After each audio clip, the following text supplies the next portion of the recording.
Hello everyone and welcome back to the channel. Today we're going to be taking a look at chapter 13 of Guns, Germs, and Steel.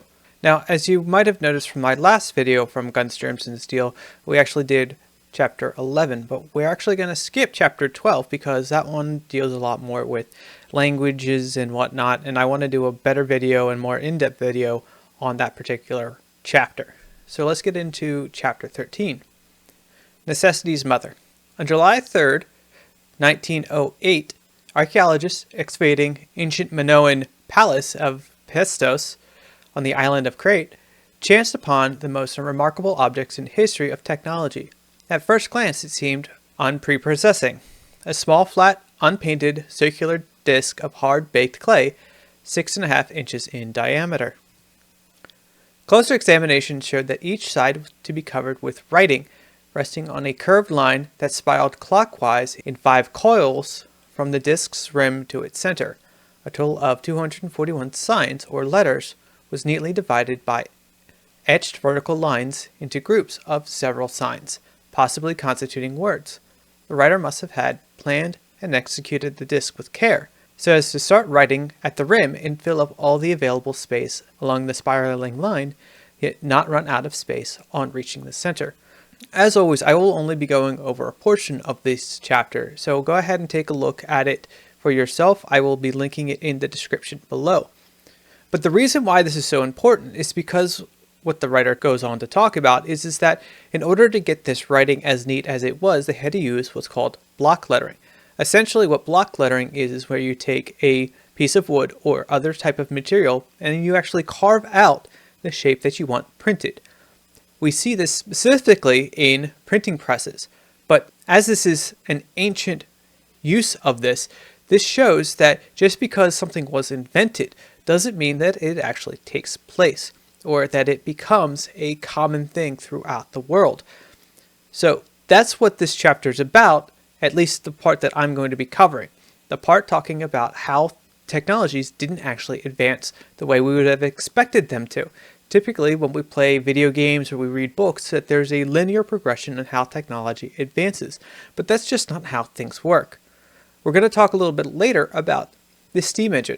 Now, the steam engine had been invented centuries before it actually took off as part of the Industrial Revolution.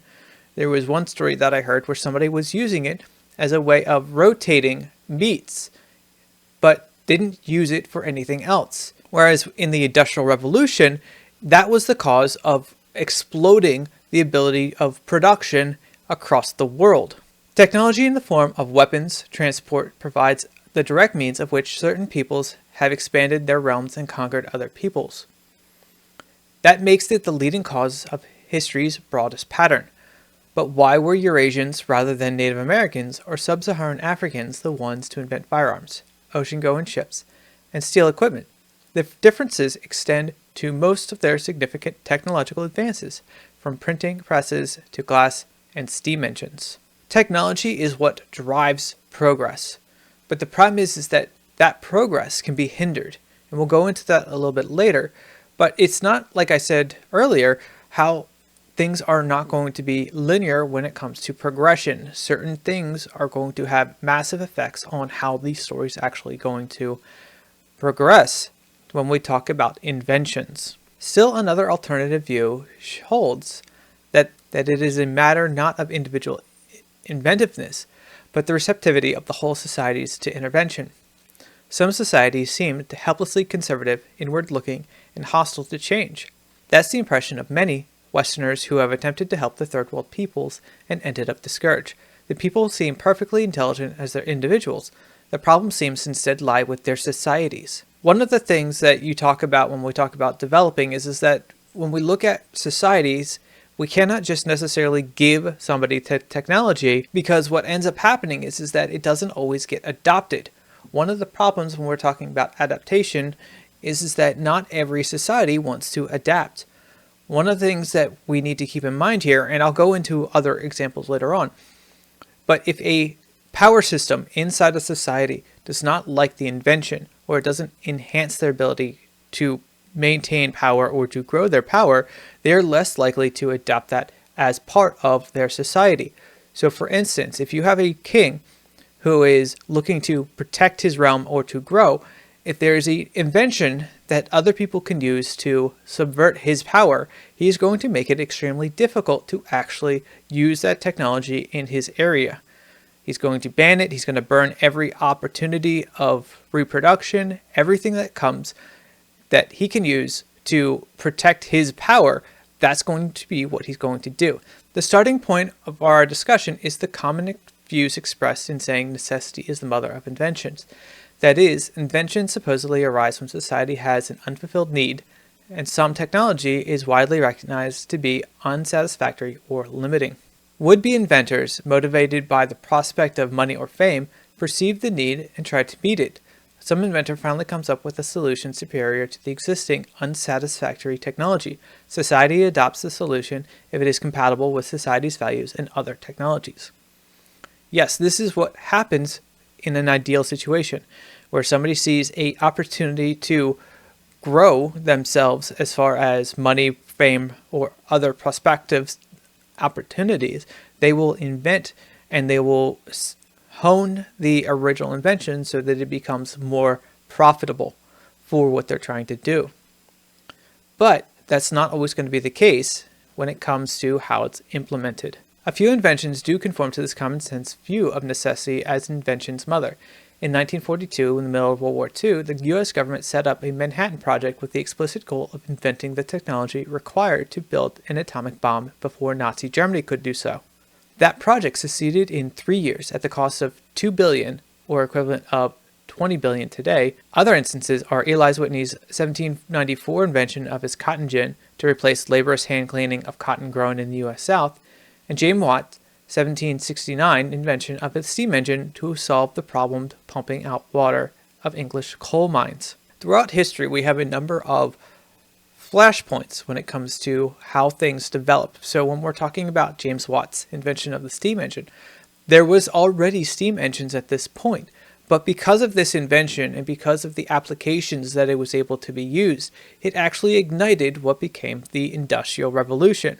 A good example of history is Thomas Edison's phonograph, the most original invention of the greatest inventor of modern times. When Edison built his first phonograph in 1877, he published an article proposing 10 uses for which his invention might be put.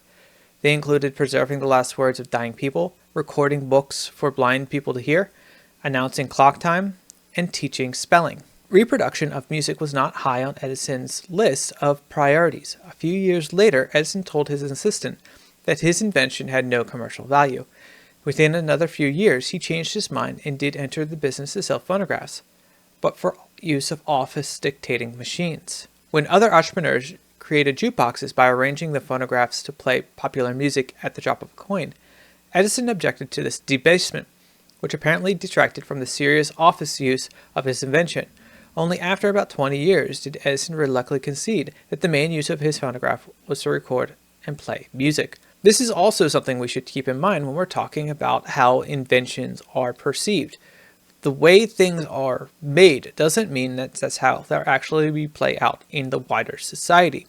With the example here, Edison had a very specific range of what he was expecting his phonograph to actually play a part in society, but it wasn't until the phonograph actually was used to create and play music that it actually took off as a popular piece of equipment. Similar histories can be related for all modern inventions that are adequately documented. The hero customarily credited with the invention followed the previous inventors who had similar aims and had already produced designs, working models, or as in the case of the Newcomb's steam engine, commercially successful models. Edison's famous invention of the incandescent light bulb on the night of October 21st, 1879, improved on many other incandescent light bulbs, patented by other inventors between 1841 and 1878. Similarly, the Wright brothers' man-powered airplane was preceded by the man-unpowered gliders of Otto Lilienthal and the unmanned-powered airplane of Samuel Langley. Samuel Morse's telegraph was preceded by those of Joseph Henry, William Coke, and Charles Whitstone.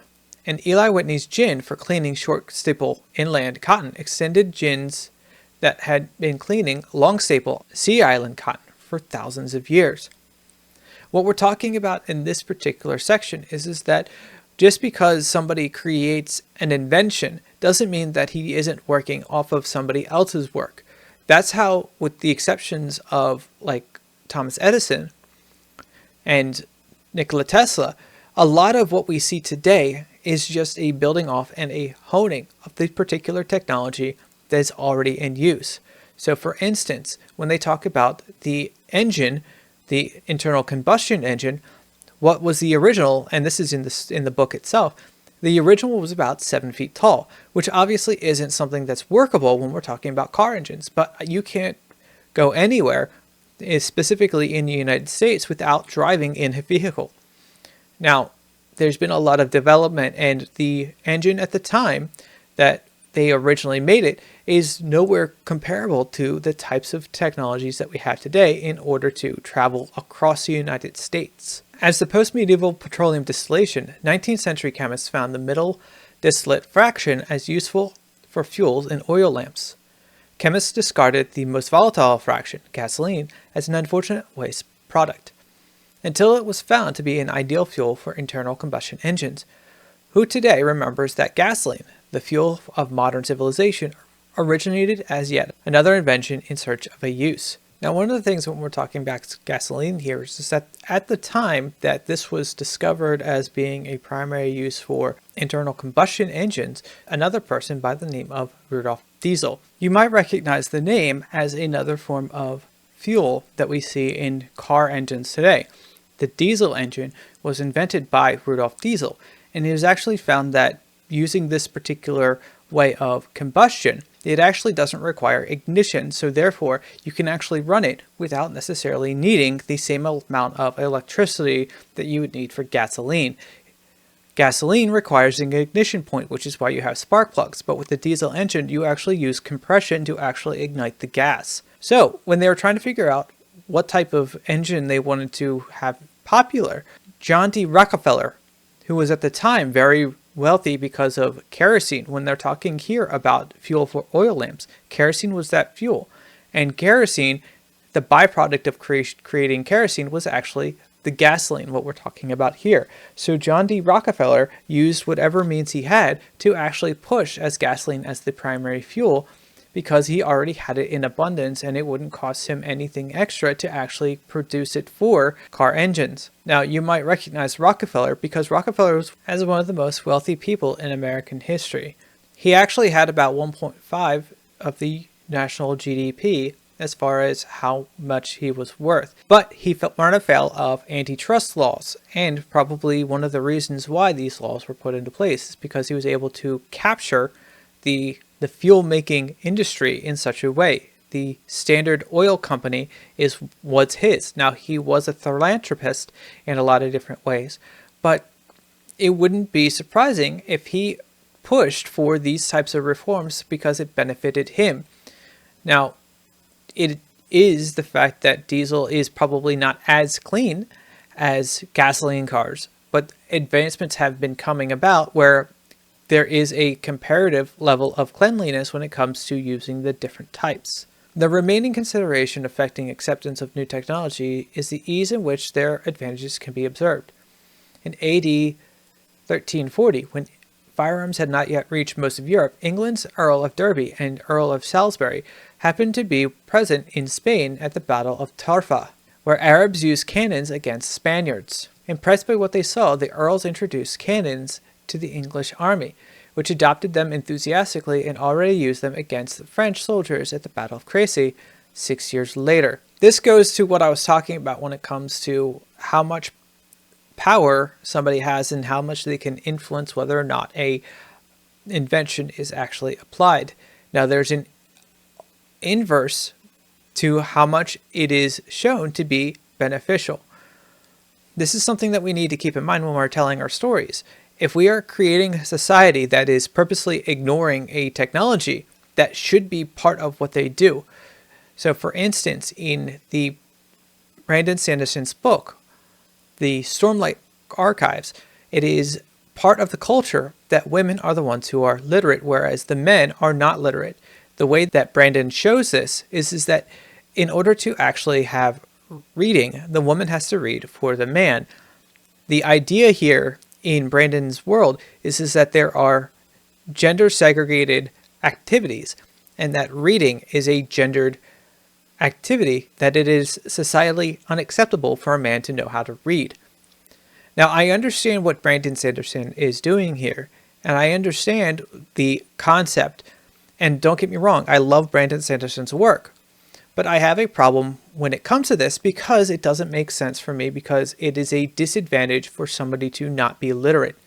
So, for me, the issue is that you have a general who is unable to read reports because he doesn't have his wife or his girlfriend or whoever is present to do the work of reading for him. That's how they have this transfer of information, is that they actually have to have it read to them. Now, one of the downsides is that it really limits the ability of somebody who wants to learn to do so. So for instance, say you have a doctor who's trying to learn how to become better at their work. They actually have to go to a place where they're going to be read to by a person, by a woman. The problem is that severely limits the ability for that person to learn, which means that if somebody wants to do late night studying, they can't do it because they have to have somebody read it to them. There is a burden that is placed on the technology or the idea or the process that has to be accounted for. Now, like I said, I understand what Brandon Sanderson's saying and why he's doing what he's doing. But for me, it doesn't make that much sense, because it would just give somebody that much more advantage if they could read themselves. Now, when it comes to story ideas, one of the things that we need to keep in mind is, how are we telling these stories and that they are actually consistent logically? So for instance, going back to the idea of power, what about a story where you have a character who is developing something, developing a revolutionary thing? So if we make this into a period piece, what if the story is about how magic is so consuming the society that technology and steam engines and whatnot actually aren't a part of reality? They are heavily reliant on things like magic. But a way of creating conflict within the story world is that the magic actually is running out. Sort of like how some people would say that gasoline or petrol is dying out because we are running out. So you have a character who is able to create something akin to the steam engine, and that they are able to use this as a way of propulsion.